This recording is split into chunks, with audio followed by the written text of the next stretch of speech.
Okay, we're going to put some frequencies into a radio using the Chirp software.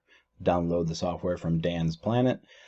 Make sure you've got the correct cable for your radio to USB, and make sure your radio is on a frequency. It's a good time to find a frequency right now that has no traffic on it, because if you receive transmissions while you're uploading to radio or downloading from radio, it can mess things up or even permanently damage your radio.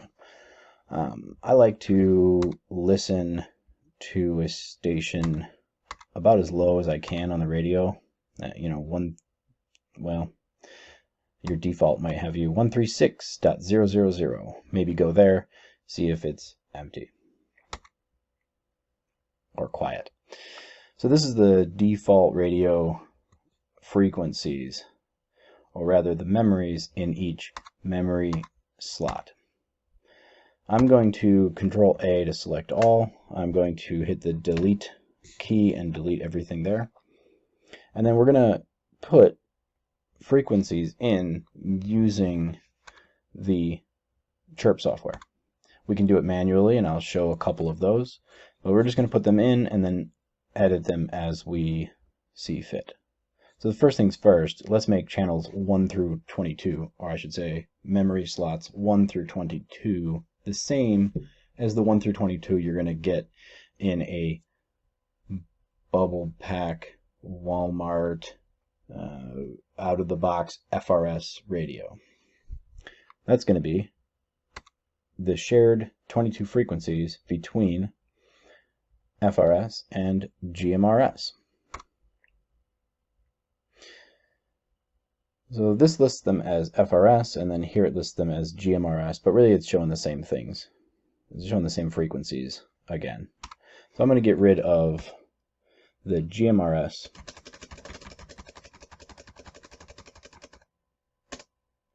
but I'm going to leave the GMRS repeater stations. So I'm good to do that. It's going to put them in these numbers. So you can see that 1 through 22 are listed as the FRS frequencies, and then here are the GMRS repeaters. We'll probably move those, and I'll explain how they work.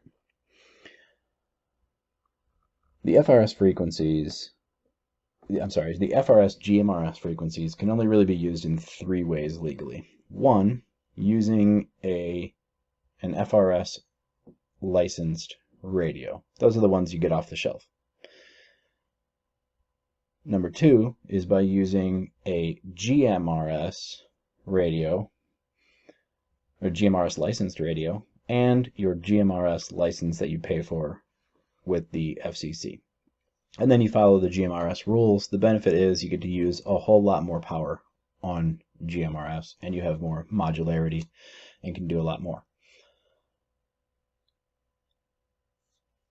The third way to legally use these would be in case of an emergency. So if you do have an emergency, it would be very beneficial to have these, because you really could get some good help pretty quickly by talking to people who are out there, particularly if your area has GMRS repeaters.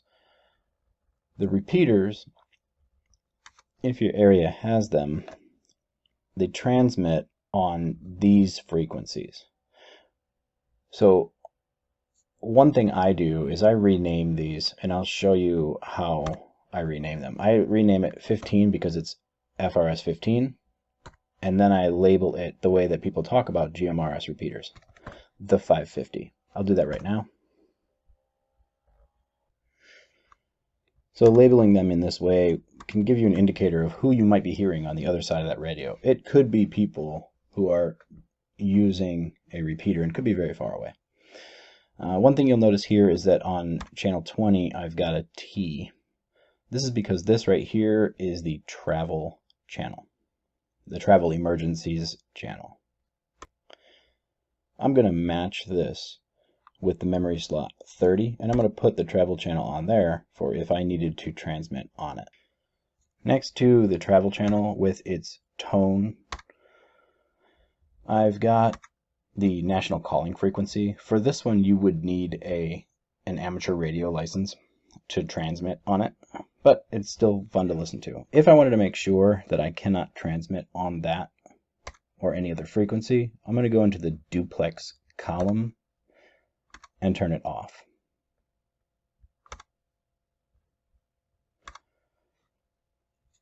Let's put the weather channels on the 40s. I'm going to move these to the 60s or 50s.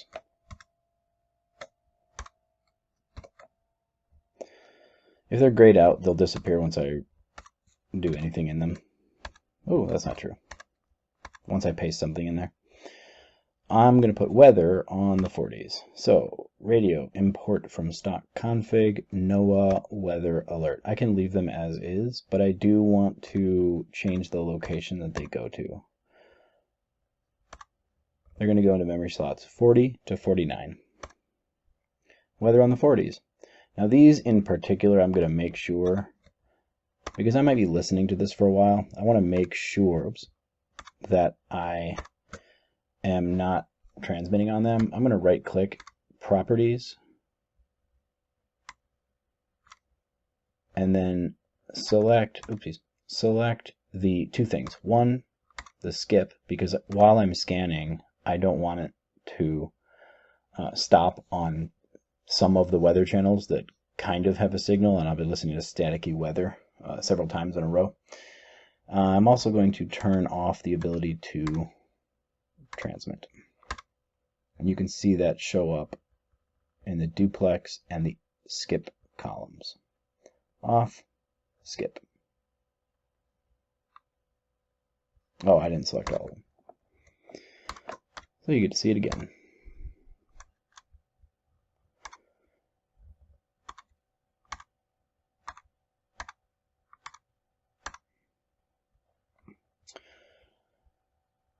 Now let's say I want to put some repeaters, local amateur repeaters, so I can listen to people talk about how it's 2 degrees different where they are on one side of town. I'm going to query a data source, repeater book, proximity query. You can. Let's say I choose 30 miles because I might not get repeaters much more than that, and there'll be plenty to deal with in this area.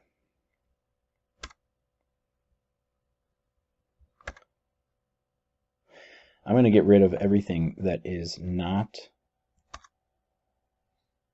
within either the 2 meter or the 70 centimeter bands. I'm also going to get rid of everything that's not analog. I'm going to get rid of the digital, the DV,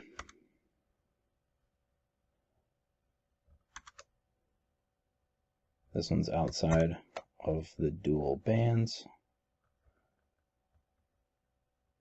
Another digital. If you leave the digitals in, you'll hear awful sounds.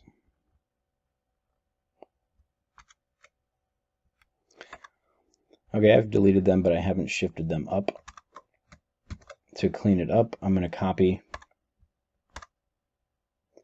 and I'm going to paste them here. I've got plenty of space, so I don't care about gaps.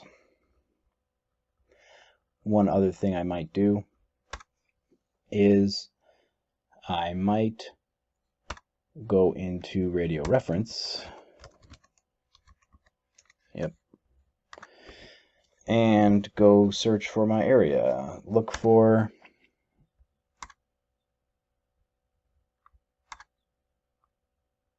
public services that are using analog and are not encrypted. Now these I'm going to manually put in. So let's say I want the Emergency Operations Center. They're on FM, narrowband. So I should be able to hear them, I believe. 155.955. 155.955. Oops.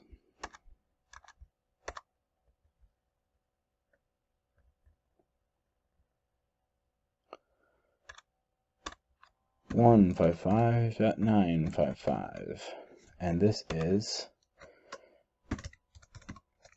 emergency ops. It'll capitalize that once it goes into my radio. I do not want to transmit on this, even on accident. Okay, I'm going to save the file. When I plug in my radio, I'm going to turn my volume all the way up. It's going to give you instructions. I'm going to upload to radio. Choose the correct port. Make sure it's plugged in all the way firmly, and then you'll hit OK. You won't get an error message because your radio will be plugged in. Sometimes it takes several tries if you don't have a good connection.